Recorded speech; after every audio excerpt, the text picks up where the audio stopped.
विवाह था कि अरेंज मैरिज था? Love marriage. लव मैरिज था आपका। आप कहाँ की रहने वाली है? स्टेशन इंदिरा चौक। इंदिरा चौक। ये पति आपके कहाँ के रहने वाले थे? वो भी वहीं का स्टेशन का शंकर पार्क। शंकर पार्क। आप दोनों की जान पहचान कैसे हुई थी? हाँ, जब जान पहचान काम पे आई थी तो ऐसी वजह से काम के जाने के बाद हुई। और कितने दिन प्रेम प्रसंग चलने के बाद आपकी शादी हो गई? मतलब यही करीबन 2-3 महीना से। 3 महीने बातचीत होने के बाद शादी कर ली आपने? शादी नहीं हुआ था, बस ऐसे घर चले गए थे। घर चले गए थे, साथ में रहने लग गए थे। कितने दिन साथ में रहे तो शादी हुई? शादी हुई नहीं? शादी नहीं हुआ है, बस घर पे ऐसे मंगलसूत्र वगैरह पहनाए थे। घर में मंगलसूत्र पहना दिए थे, मतलब कोई सामाजिक शादी नहीं हुई थी? नहीं। सामाजिक शादी नहीं हुई। 3 साल का बच्चा है। 3 साल का बालक भी है आपको। 4 साल पहले साथ रहने लगे, 3 साल का आपका बालक है। तो ये साथ रहना में टूटे कब आप लोग? हम लोग को 2 साल हो गए। 2 साल हो गया। किस बात पे टूटे? ये लड़का ना खाली दारू वारू पीता था और मारपीट करता था और सोना वगैरह सब चोरी वोरी किया था, तो उसी के लिए हम लोग अलग अलग हो गए थे। हाँ, वो दारू पीता था, हल्ला करता था, चोरी के केस में फंसा था। हाँ, और समाज में वो बोला था कि मैं उसको तंग नहीं करूँगा, वो अपना ज़िंदगी जिए, मैं अपना ज़िंदगी जिऊँगा। ये किस थाना में चोरी के केस में फंसा था ये? अपना नेवई थाना। नेवई थाना में। कितने दिन जेल रहा वो? कम से कम 1-2 साल तो था जेल 1-2 साल जेल रहा? ऐसे। हाँ, 1 1 महीना रहा होगा जेल। 1 महीना जेल रहा, फिर छूट गए। तो आप अलग रहने लग गए जेल जाने के बाद? हाँ, तो मेरा अलग जगह शादी हो गया था। आपका अलग जगह शादी हो गई। कहाँ शादी हुआ ये आपका? अपना पाटन जीट। पाटन जी। ये कब की बात है? शादी कब हुई आपकी? 4-5-7 महीना हो गया। 7 महीने पहले आपकी शादी हुई। तो अभी विवाद कैसे हुआ? अभी ऐसे मतलब वही रिश्ता मैंने तोड़ा दिया सर, कि वहाँ गई थी शादी में, शादी हो गया था तो वहाँ चले गया जीट पे, उन लोग भी छोड़ दिए। वो लोग इसी छोड़ का दिए? बात छोड़ दिए। तो वापस कब आए आप?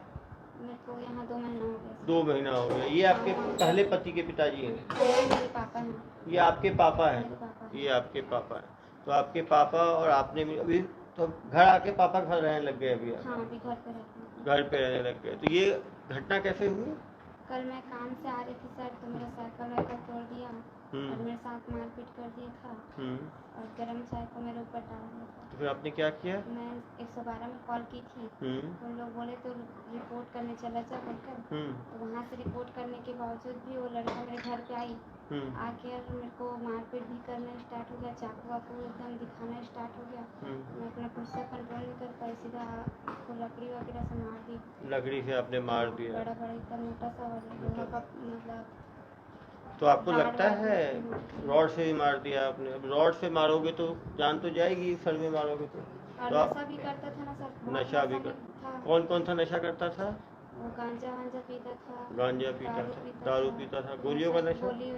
गोली खाता था। भी तो इतना नशा किया था सर कि उसको पता नहीं है मार दिया कि नहीं, उसको पता ही नहीं चला। वो ऐसे अपना ही सर को पटक रहा था। अपना ही सर को। लेकिन तब भी गुस्से पे काबू करना चाहिए था। आपको लगता है गलती हो गई? हाँ सर, गलती हो गई थोड़ा। तो गुस्से वैसे वो दारू पीता था माना, गांजा पीता था, नशीली गोलियां खाता था, आके मारधार कर रहा होगा, अभद्र भाषा का प्रयोग। परेशान कर देता था सर, घर पे आकर परेशान। कई बार उन लोग उसको समझाए हैं कि परेशान मत करना, बोल चैन से तू भी जी खा, हम लोग को भी जीने खाने दे बोलकर समझाया था, नहीं समझ रहा तो क्या करेंगे। सही है। लेकिन तब भी कानून को हाथ में नहीं लेना चाहिए ना। अब आपके बच्चे को कौन देखेगा? बच्चे कितना बड़ा है आपका? 3 साल का है। बताओ बच्चे को कौन देखेगा? जमानत होने में समय लगेगी, साथ में आपके पिताजी भी जेल चले गए, वो देखते कम से कम बच्चे को। बच्चा आपके साथ रहता है बच्चा की ससुर के पास? मेरे ससुर सास के पास। ससुर सास के पास।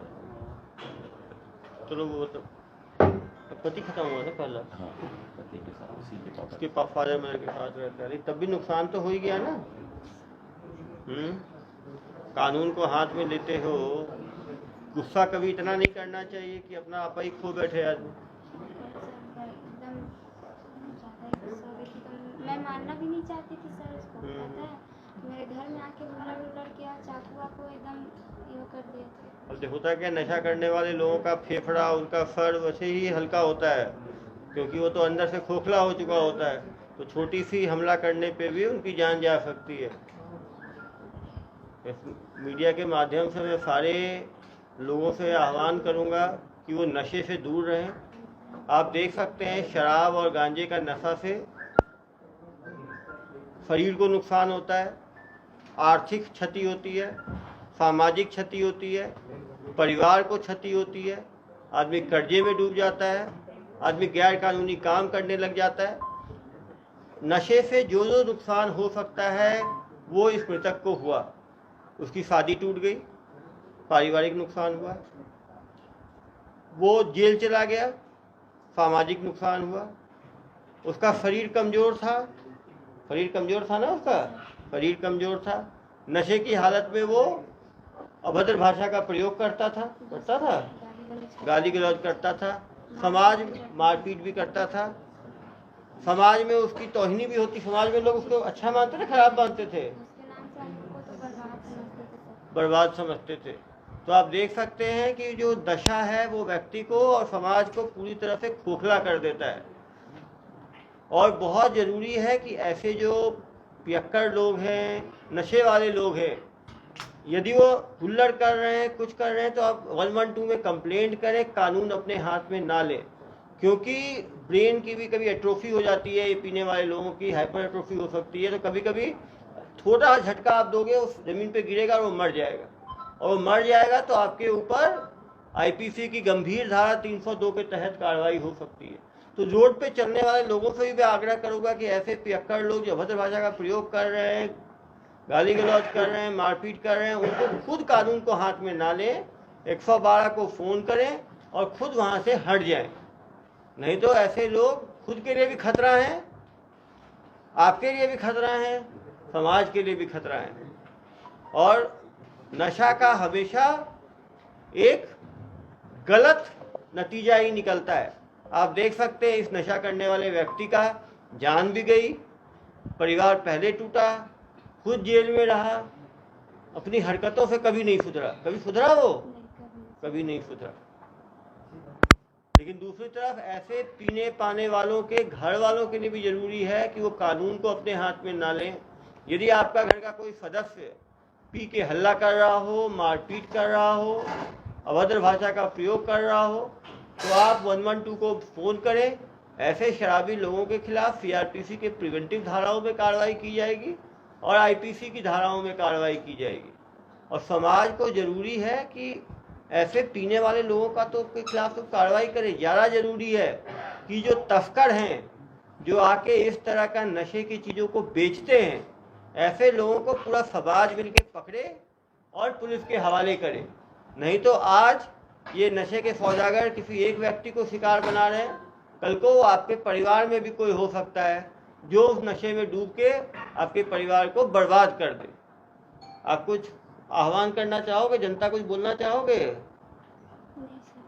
क्या बोलोगे ऐसे जिनको पीने वाले और ये वाले पति हैं, उनकी पत्नियों से क्या बोलना चाहोगे आप? मैं सबसे यही बोलती हूँ सर कि अपने अपने घरों को अच्छे से रखो, मतलब आदमी को भी अच्छे से रखो। और कुछ नहीं बोल और जो पीने वाले हैं उनका क्या करेंगे? नहीं सर, मैं कुछ नहीं बोल पाओ। चलो कोई बात नहीं।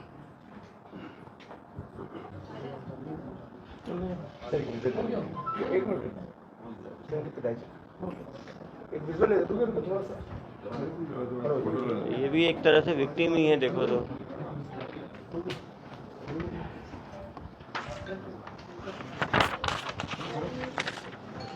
बदमाश तो अभी आने वाले हैं।